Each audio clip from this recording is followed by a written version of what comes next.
So folks who demand inclusion sure do practice exclusion well. Well, that was a line from one of your pieces on thisiscommonsense.org this week. Mondays, we're going in order. We're very orderly, law and order, scripts in order. You know, the whole thing is going for us now. Okay, so proceed apace.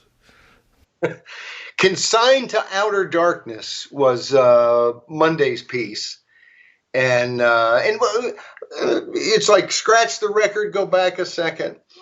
One of the things we're going to do today that we don't do as much, and it partly is because there's been so many comments at the website on this week's scripts. And sometimes, you know, we do talk about comments from time to time, but we don't spend as much time as we're going to spend this time, this episode of This Week in Common Sense at your favorite website. This is commonsense.org. Oh, look at that. And I'm going to insert the music right here. I told you we were on a roll. Anyway, but Pam, as they say in the South, bless her heart, she wants to know when we're going to cover the riot at the Capitol. And so she's been asking again and again to what anybody says, when are you going to address the riot at the Capitol? Well, we did address it. It's called Mostly Peaceful Protest. It wasn't out until, early morning on the 7th. So there were hours, literal hours, not a full day, but hours before we commented on what had happened. I apologize profusely for our dithering for the whole day. We only do one script a day. We didn't know there was going to be a riot and an attack on the Capitol and so on. And so we just thought one script a day was enough. Apparently it's not, but Pam, it's there. This one's for you. Mostly Peaceful Protest, ? At thisiscommonsense.org, and that will solve at least some of the problems that Pam had with what we had to say this week. But consigned to outer darkness, we're talking here about the fact that we have big tech, we have all kinds of communication, so much of the daily public speech that takes place on social media behemoths. And we wrote a lot about that this week. This one, we were talking about the fact that, one, the standards, we have had all kinds of people who have said on Twitter, on Facebook, other places, all kinds of outrageous things.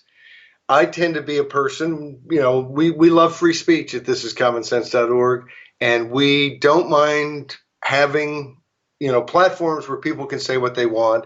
Obviously, there's a line when they cross into criminality, like, hey, let's go rob that bank at noon. Of course, in some ways, you'd always kind of wish that bank robbers would write it on social media so you'd have a nice record. You might be able to catch them at the door of the bank before they go in and pull their guns, and you might have some real good evidence for the trial. So there's that. But in essence, the standard is, if you're conservative, we will just pretend that what you said was designed to wreck Western civilization and the world civilization. How could I say something so horrible as Western civilization? And so, we have to clamp down, but of course, much more incendiary things said by Alexandria Ocasio-Cortez. Boy, AOC is so much easier, and others, and nothing happens. Nothing happens whatsoever. And so it's not hard to see, to kind of read the writing on the wall. And of course, we specifically addressed the huge attack on Parler. So you're going to silence people, but that's not enough to silence people on these platforms that you have built by welcoming people and pretending that there were some rules and they were going to be able to say what they wanted to say, and they were going to be able to find friends and have a community online on your social media platform, and then you pulled the rug out. It may be legal. I know so many people that their comment is, this is the free market, they're free to do whatever they want. Maybe. I'm not, this isn't my area of law. I'm not a lawyer anyway.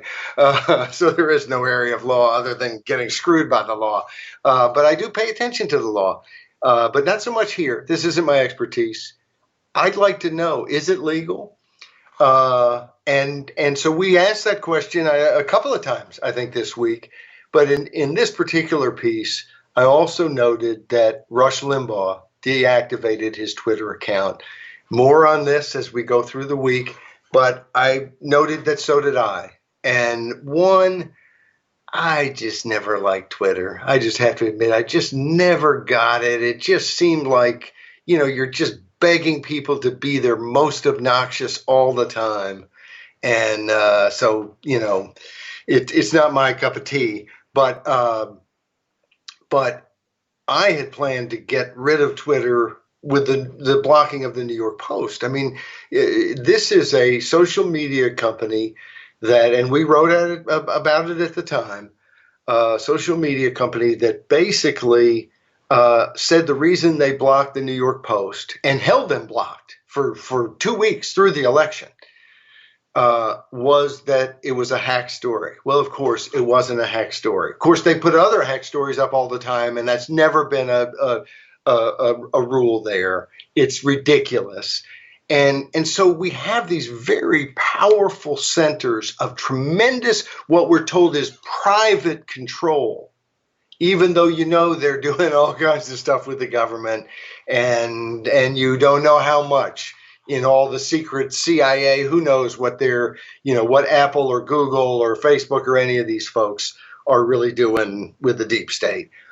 But why is it that the left doesn't seem to have any problem with hugely monopolistic corporations smashing people's ability to speak in a completely arbitrary way that shows no rules whatsoever other than I don't like you, I don't like your face, I don't like your politics, and I'm going to clamp down on you.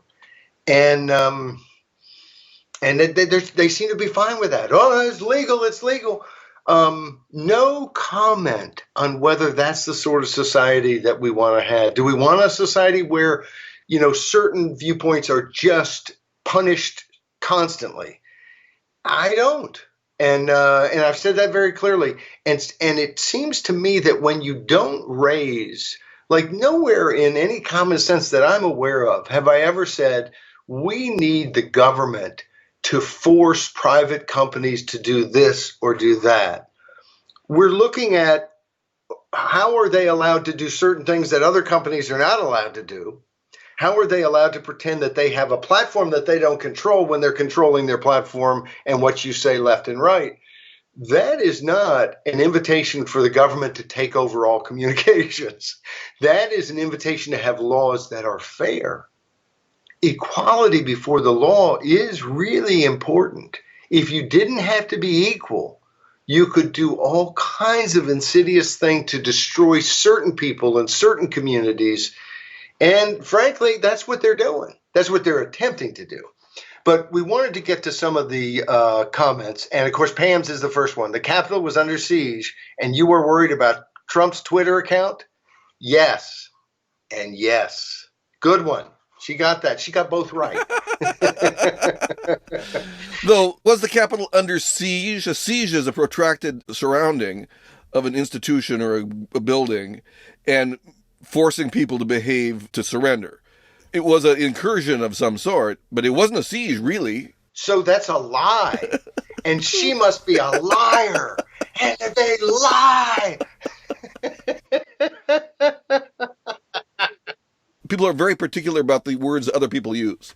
Yes, yes. Well, and here, of course, they weren't under siege in that way. And of course, something I didn't know until I believe yesterday, in looking at something on the New York Times, and my wife had said something sometimes she's able to follow the news. I have to like run around and do stuff. And she pointed out that Trump was still speaking when the siege, there wasn't a siege, when the attack on the Capitol happened. Right. Which just sort of messes up for me he incited this thing to happen, because usually you wait for like the full dose of incitement, if you know what I mean. And well, right. And of course, I punished myself. And sometimes Trump can be an amusing spectacle, but I really was not interested in listening to, I believe it was 70 minutes he spoke at the Ellipse. But just because, of course, that speech, we were told categorically, no question about it, in the Washington Post, the New York Times, all the networks, everywhere, really on Fox too. For the most part, it's kind of been a little mixed, but he incited that crowd. He egged them on. And I listened to the speech, and I just, and I had heard some of the snippets, and it sounded to me like, well, it sounds like he really was kind of irresponsible. Not that he incited. I don't know that you'd have any real case against a person who said what they told me he had said. Well, he did use the word peaceable in there, so. Yes, but that's sort of like him condemning white supremacists and neo-Nazis after Charlottesville. I don't think we're supposed to remember that. Oh, okay. I don't think we're supposed to be thinking about that. We're supposed to forget that if we're good people. Yeah. I mean, what kind of good person would remember a discordant fact like that? Yeah. Yeah. I've had people say almost that. Like, there are times where we do something in common sense, and I've had someone kind of argue, why would you cover that?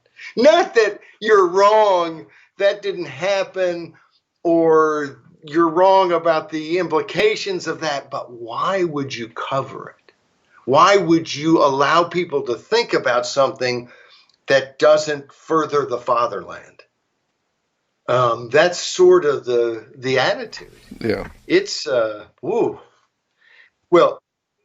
we were in the context of a whole year of rioting, or a half a year of rioting, and then we had this riot by a different group of people, and very different reactions from different groups of people on the different groups of people, right? That is an obvious point.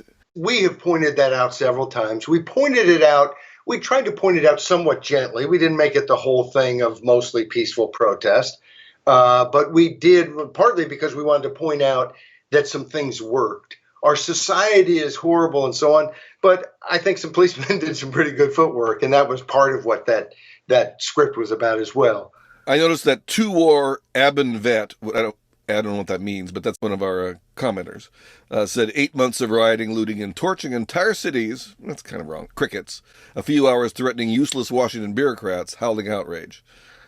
Now, that's not quite right, because it wasn't useless bureaucrats. These were people who are actually responsible for most of the pain and suffering going on in the country.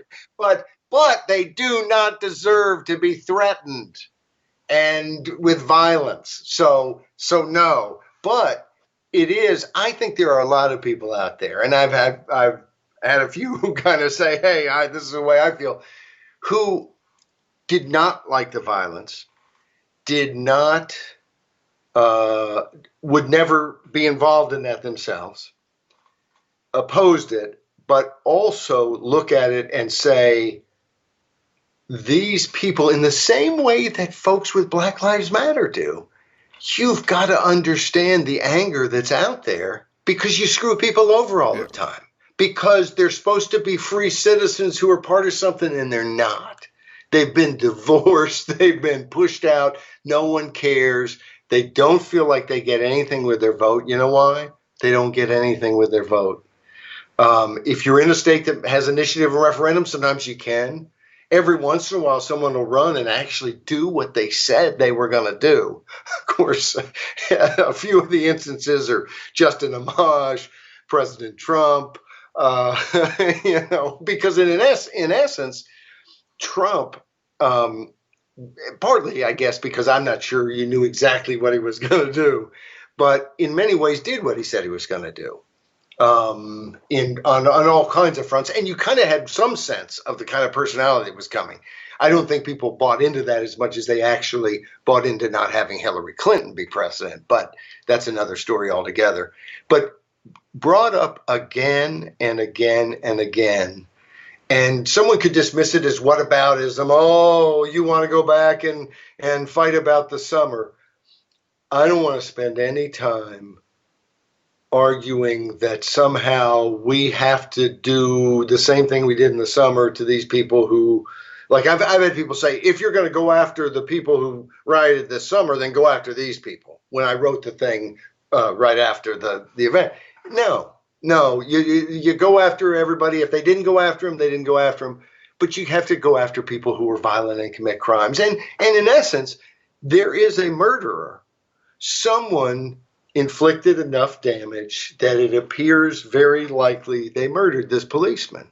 And I suspect that wasn't their intent. I'm not suggesting there was just some wanton person who's out there murdering someone right now. This is why you don't do stuff like smash in doors and threaten police and so on.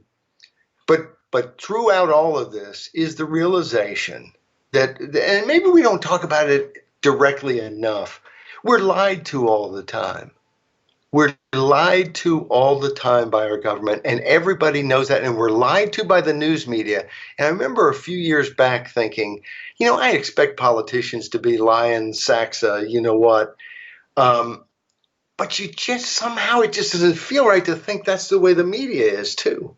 But they are. And so you see all through this, of course the media didn't say anything. And they point out quotes from AOC, marginalized groups have no choice but to riot.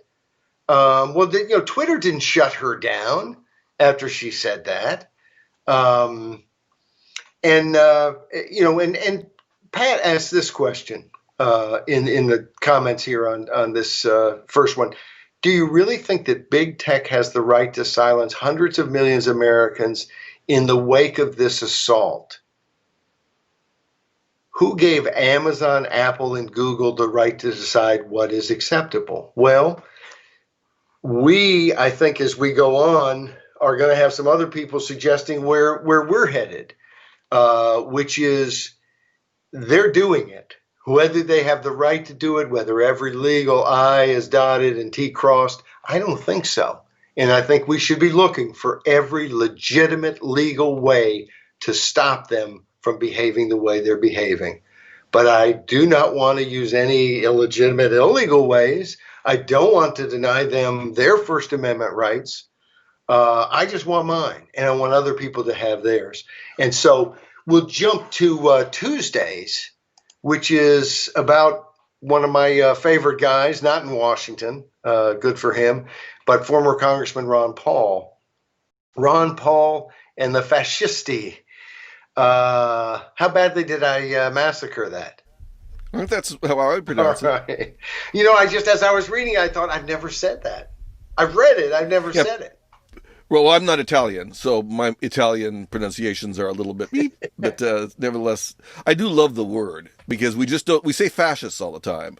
So when I call somebody a fascist or a bunch of people fascists, I want to call them fascisti because it's just it's much more fun. Here's the thing that I think is so important for people to understand about what happened on Facebook with Ron Paul. And it not that it's unusual. It's the same story unfolding again. Ron Paul writes a column. It's online. He's arguing different things. He says things like, last week's massive social media purges, starting with President Trump's permanent ban from Twitter and other outlets, were shocking and chilling, particularly to those of us who value free expression and the free exchange of ideas. He points out that the justifications don't quite make sense. So what happens?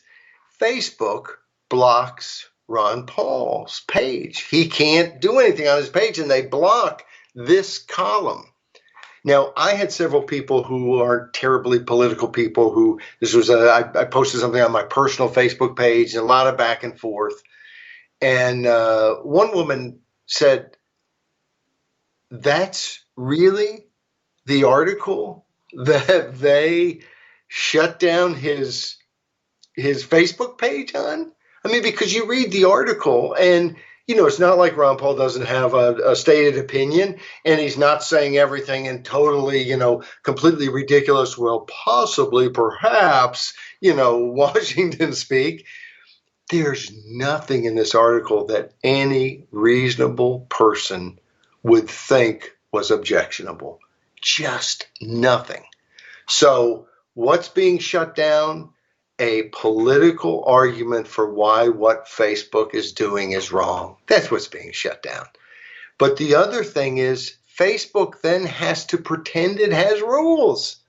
So in its letter to him, it says that there's been a pattern of this. Well, he points out there is no other incidents.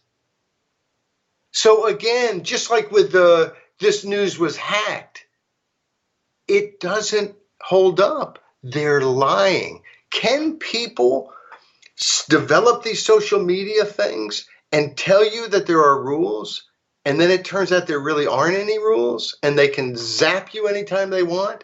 That's what I keep questioning. Is that legal? Is that really not fraud in some way? So this one got a ton of replies, and the first one is a fellow who basically says, hey, it's freedom. They can do whatever they want. It's free speech. So as long as the government's not doing it, that's fine. But and of course, Pam's back with, what's your reaction? No, that's Pat. Pat. No. Well, I skipped over Pat. We're going back there. Oh, okay. Okay. But Pam was there again to say, hey, where's your thing? That, of course, I already explained where it was. Ernest Lewis comments here and points out that the public-private partnerships that we have include Google. I mean, remember when Trump, Google was going to do everything to track the pandemic and so on and so on. Apple and Google and these other tech companies do business with the man, with the deep state, and we need to be aware of it. And I pointed out in this, which got some blowback, the narrowing of opinion down to what elites find acceptable is one definition of fascism, a no opposition allowed corporatist state. And that's, we can argue the degree of it that's state, the degree of it's that's something else. But that's what is being argued for. It is being argued, for instance, YouTube CEO who said they would take down anything on their platform that didn't agree with the World Health Organization. Well, what happens in a world in which the World Health Organization is maybe wrong once? Just once. Just once, just makes one mistake, but it can't get corrected. Not on YouTube, it can anyway. And anybody who's trying to correct it, if you shut them down on YouTube and they're going to dare to speak somewhere else, don't you have to shut them down there? You gotta, if it's a cockroach running around with information that you don't want out, you got to smash them wherever they run. And that's the idea behind it. And again, you can argue, no, there's no government force here. I'd love to hear people, especially on the left, who sometimes like government force. No government force. Well, we're going to see just how much, I think one of the things we as free people have to do is remove the veil, which ain't easy, but find out how much our government is in bed with the big tech companies who are trying to silence us. Yeah, that's a point I've been trying to make, for the last 6 months or so, but on this podcast I occasionally bring it up, is the government works with major corporations all the time. You can call them private, as people are calling these tech companies private companies, but they have government contracts. And one of the things about being a government contractor, a deep state contractor, a military contractor, what Eisenhower called the military-industrial complex, those people, is that they then find themselves under certain restrictions about what they can do with with who they sell their guns to, for instance.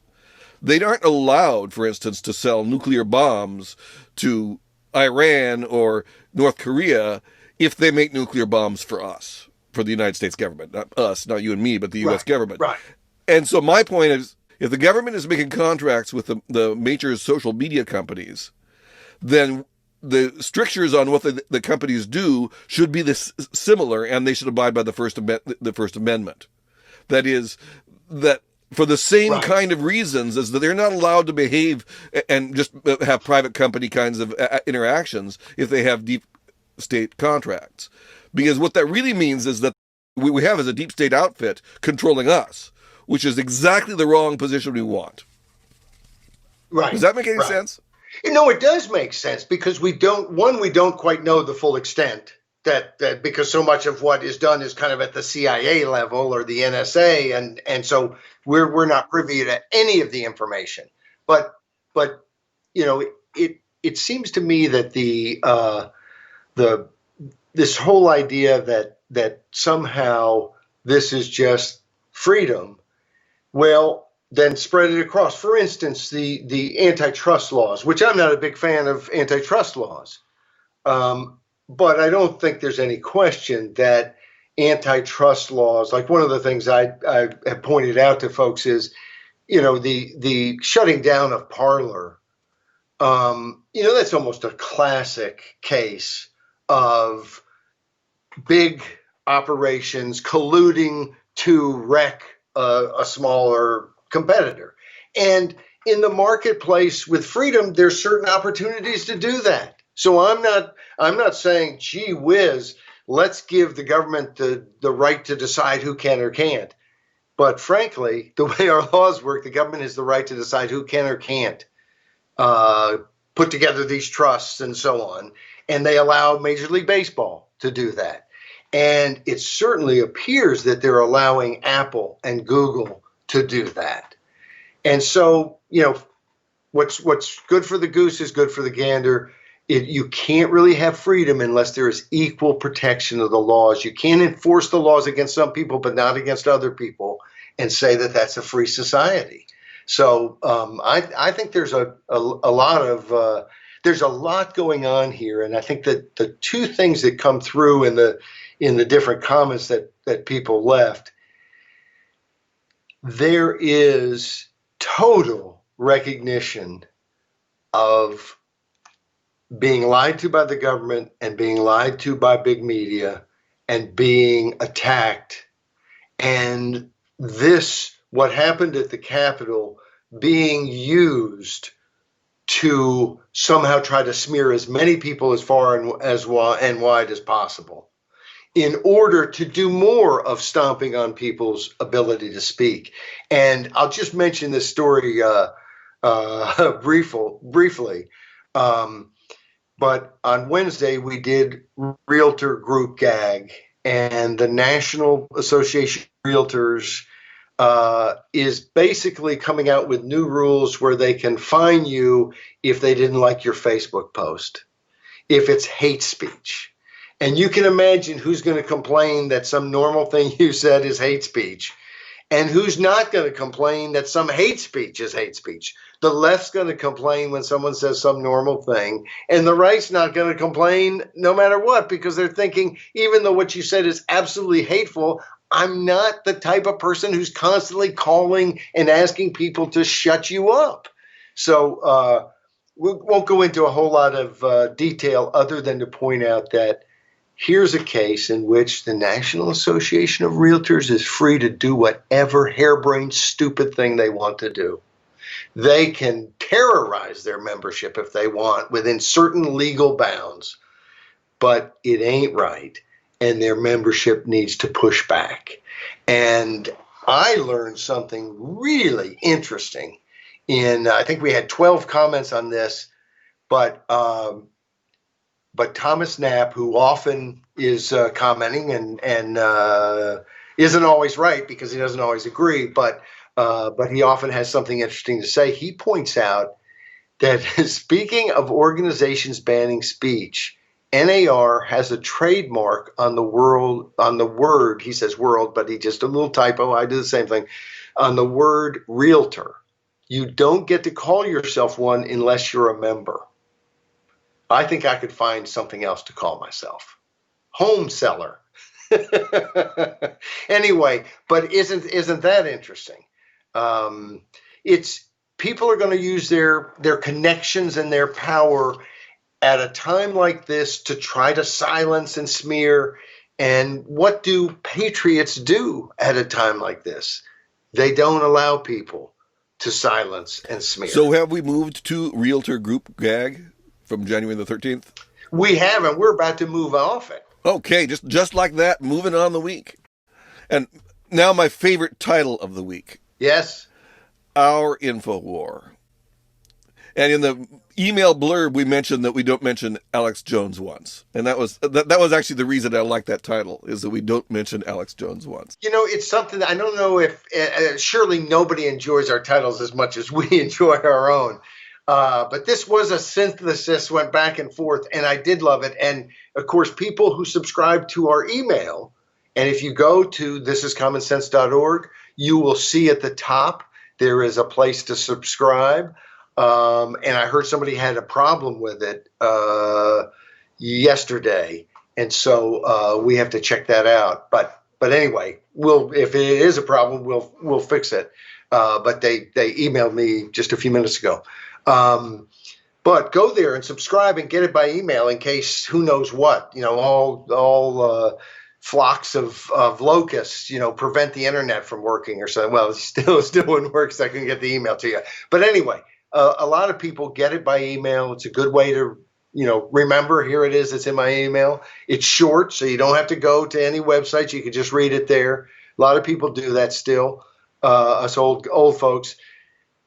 Now I'm going to forget why it was that I wanted to point out because of that, we made a little joke about Alex Jones and we try to do something in the email subject line each time to be witty and charming. I mean, what can we say? It's just one more added benefit of thisiscommonsense.org. That's right. Not to mention the beautiful graphics, which we don't have anything to do with. Not you and me don't have anything to do with, right? Yeah. We do have something to do with them. I make some graphics for you occasionally. No one describes them as beautiful. They're not bad, but they're not the same level of beauty. But let's talk just a little bit about our InfoWar, because the whole week we've been talking about InfoWars and so on. And I mentioned that I got rid of my Twitter account, and not even the slightest pang of regret. But Michael Rechtenwald says, do not close your Facebook or Twitter accounts. Well, too late on Twitter, but he makes a point on Facebook, and he makes a point on all of it, that don't give up the space you have, and that you can go to other spaces. And I think that's something that this program, thisiscommonsense.org, we're going to be looking for other places to be posting. And maybe initially, we'll go to 3, 4 different places to post. Can't go to Parler at the moment since that's kind of shut down, but looking for other audience without abandoning the audience at Facebook. And it's interesting we say that because a friend of mine suggested everybody take a break from 7 a.m. on Friday morning until 7 a.m. on Saturday morning from Facebook. And I joined him in that today, just as maybe a way to kind of send a message. It didn't seem like there's enough lead time to have much impact. But I think you're going to see more and more pushback. I think we better see more and more pushback. Yeah, I was late to that game. I think I found out about after I'd posted after 7 o'clock this morning. One of the things we mention in this piece that we often don't mention, and I think sometimes people forget, we've talked several times, especially in these podcasts, about the fact that there's all kinds of relationships, monetary relationships between the government and these tech companies.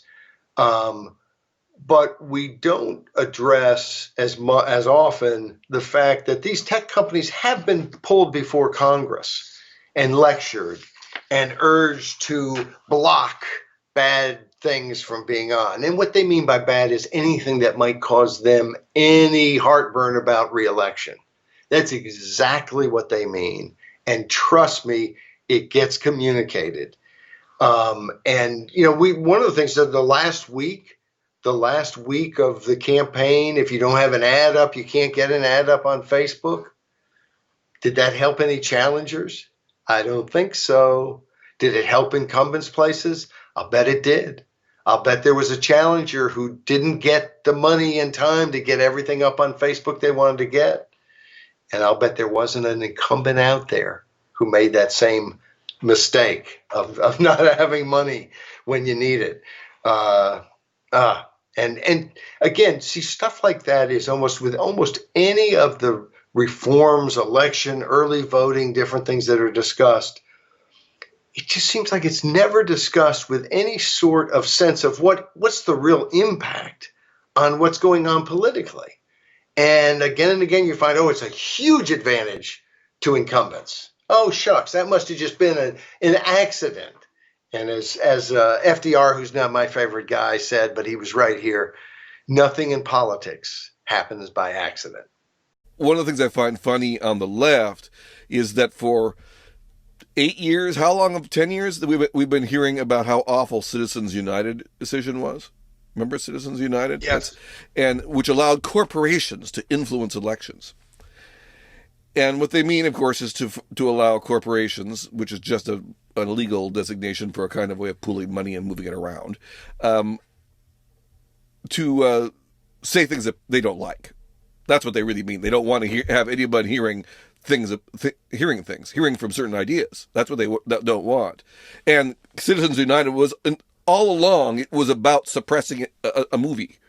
It was about a movie that was made that was not allowed to be shown, which is, to me, one of the most astounding things that have happened in the last 20 years. I mean, it's the idea that in America, yes, the Constitution of the United States basically, or the Congress forbade a movie from being shown in America.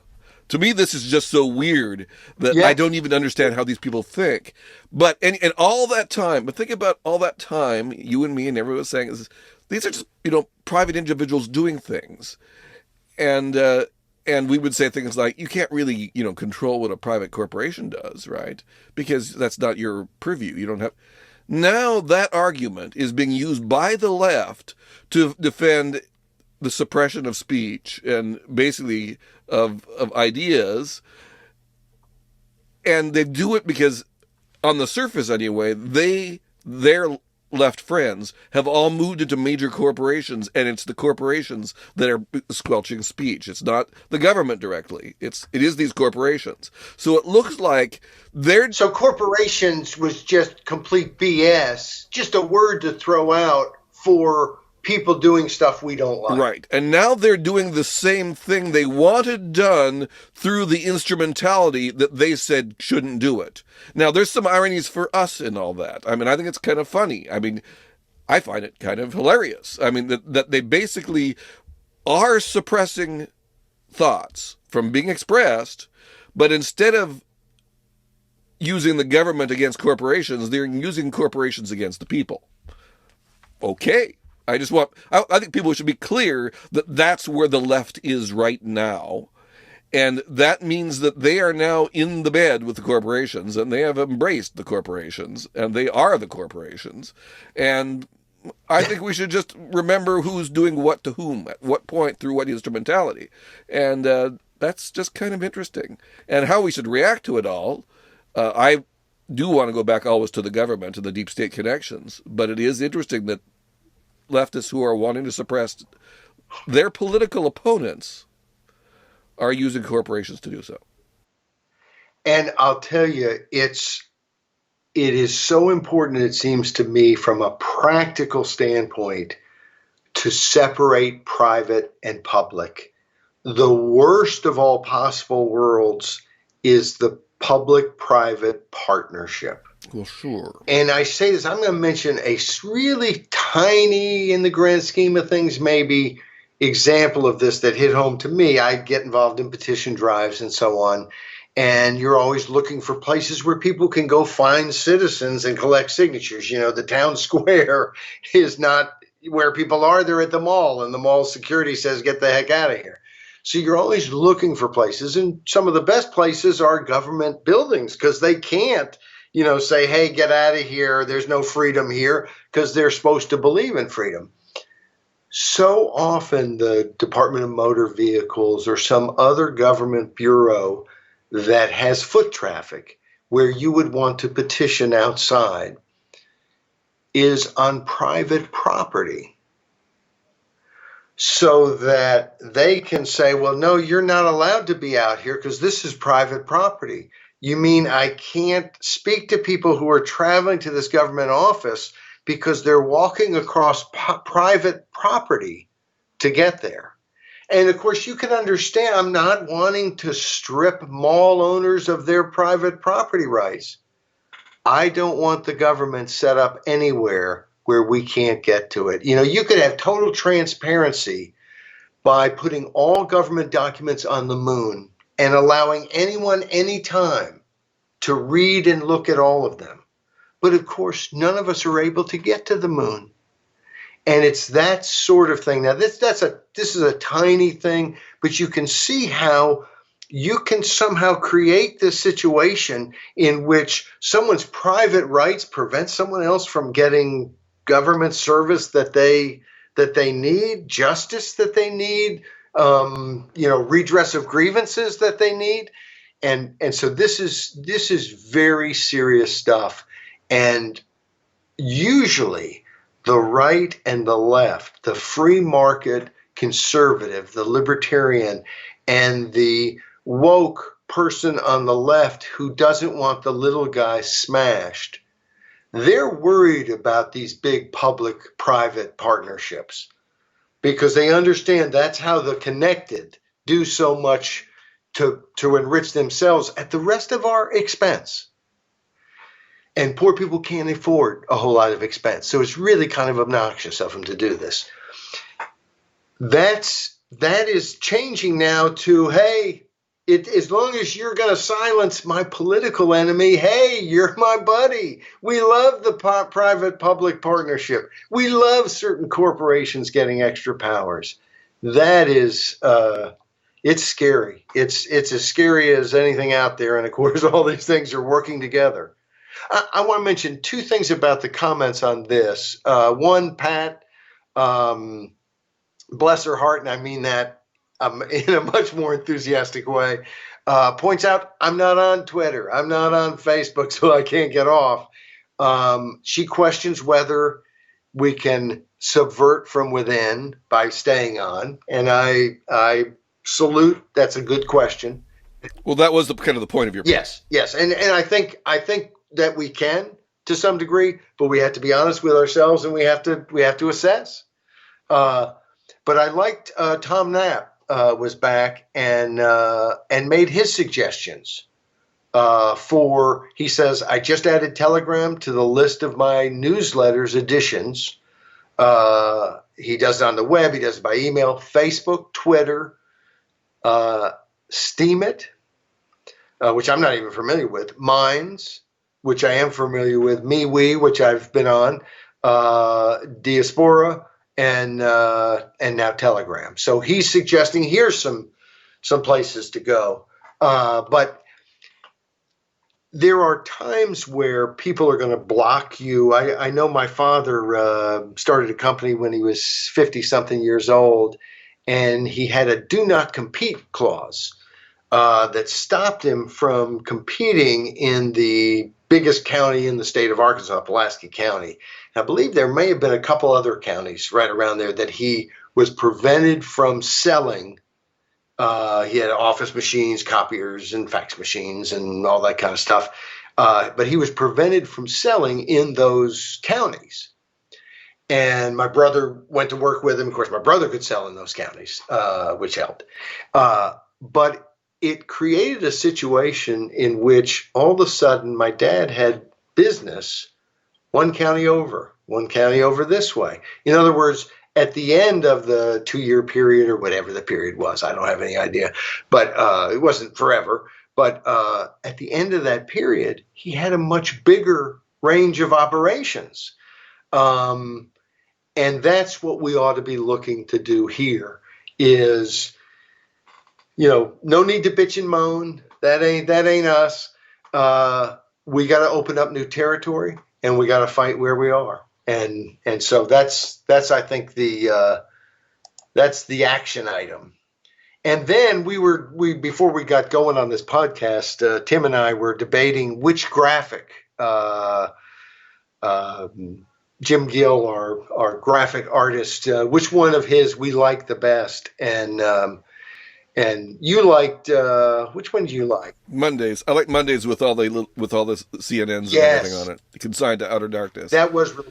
But there was all NPCs. It was a mob of NPCs. Yes. That is NPCs, media production companies? No, non-playing characters. Oh. This is a common meme out there. You may not be hip to the lingo. I'm not hip. I may be hip to the lingo, but that'd be it. So that's an NPC that you're seeing in both cases, and on the Uninvestigated as well for Friday.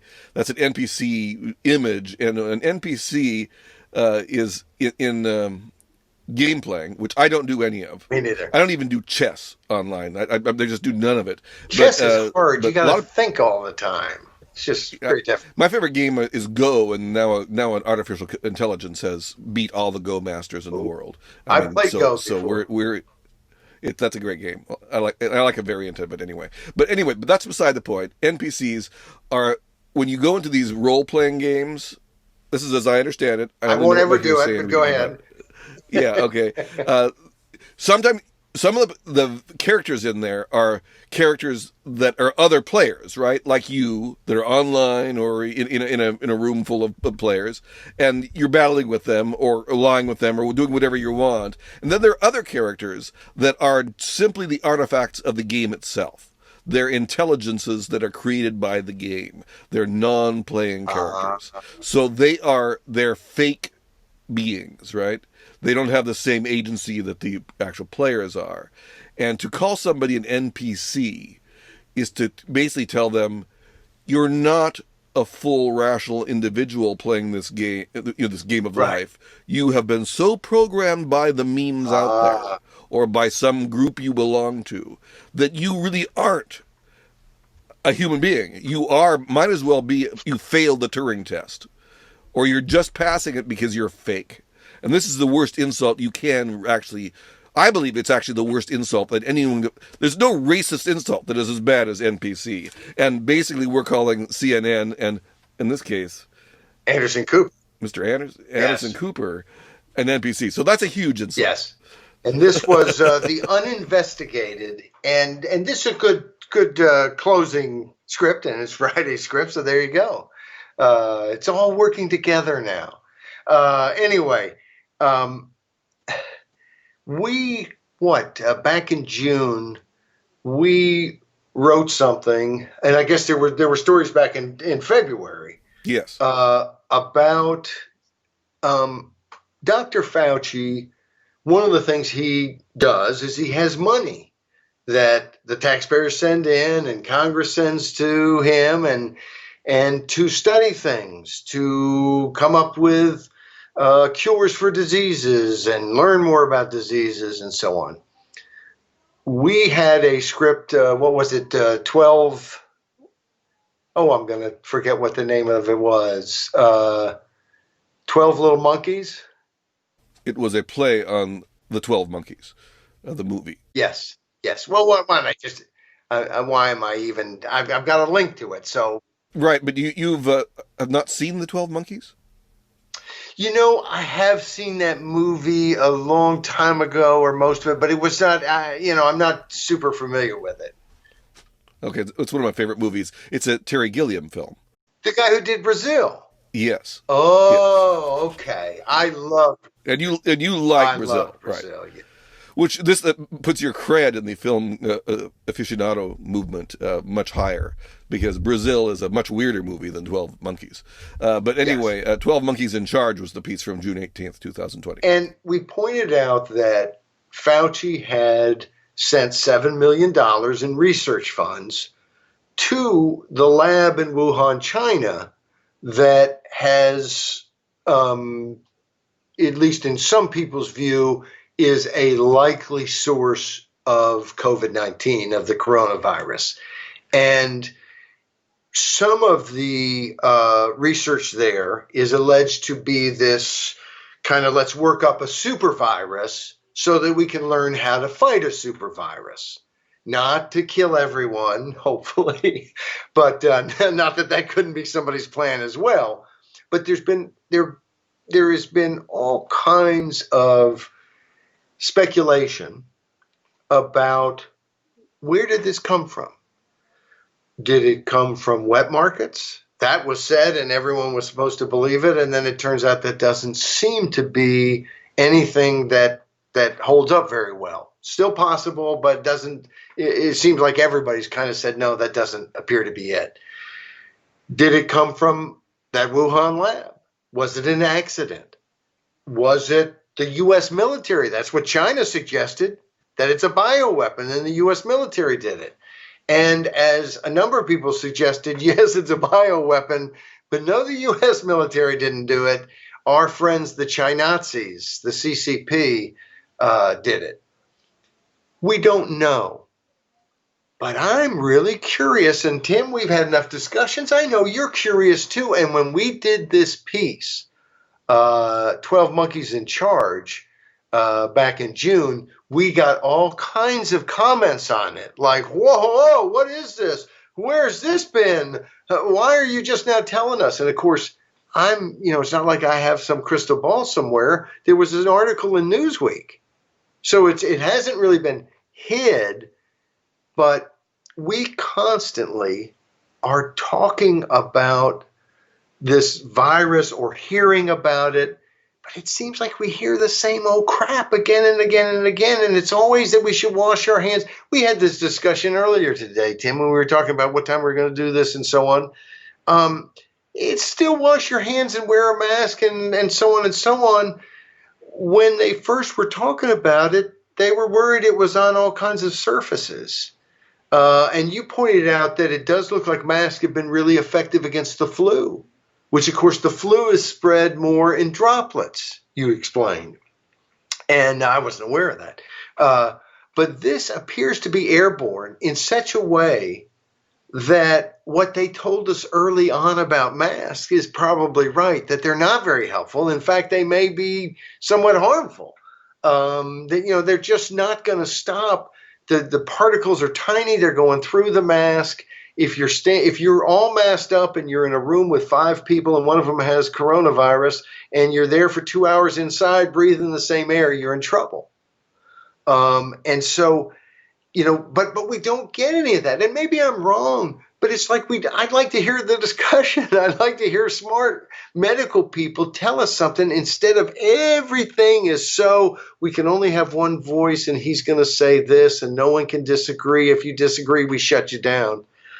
But here we're going beyond just we're going to shut down any opinions we don't like.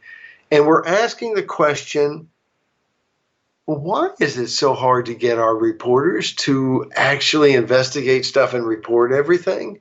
And if the problem is, it's a lack of money, journalism's been hit hard, blah, blah, blah, blah, blah, okay, I can understand that. That's a legitimate argument, except I might want to kind of reprioritize some of the spending you are doing, because it seems like we ought to be looking at this. And this week they land in Wuhan, and all but a couple who couldn't get in because they had antibodies or something for coronavirus. But China has finally allowed the WHO, not Roger Daltrey and Pete Townsend, but the World Health Organization, into China to investigate. Now that it's been about a year and you're unlikely to find anything, we're going to let you in and let you investigate. And of course, Australia, who called for an independent investigation, is in a huge trade war with China, and China's trying to intimidate and browbeat and wreck Australia. Be sure to buy Australian wine. But that's this story, and we just pointed out. I don't think it's the only one, but it's something where we had the guy who was arrested, which we mentioned in the story, who was arrested, a Harvard researcher who was getting money and stuff from China. They didn't bother to say anything that he was supposed to by law, and so there's been all kinds of conspiracy. What's he involved in, and why are he and Harvard at odds, and so on. Look, we don't have the answers. We don't pretend we have the answers, but we have some questions. And one of those questions is, why is our news media not following this story? Why is there not a where did coronavirus come from beat at the New York Times and at the Washington Post and at CNN and NBC and so on and so on? There's not. They don't seem to care. And I think that tells us something. That it does. And right there, I think we could close the podcast. I was going to sing, but if you say that's a good close, who am I to argue? So there we are, the second episode for 2021 of This Week in Common Sense, starring Paul Jacob. My name is Timothy Virkala. This has been The Marginalizers, wherein we discussed the marginalizers who are now in control of the media. You can find this podcast on SoundCloud, podcatchers, YouTube, and a variety of other places, but always at thisiscommonsense.org.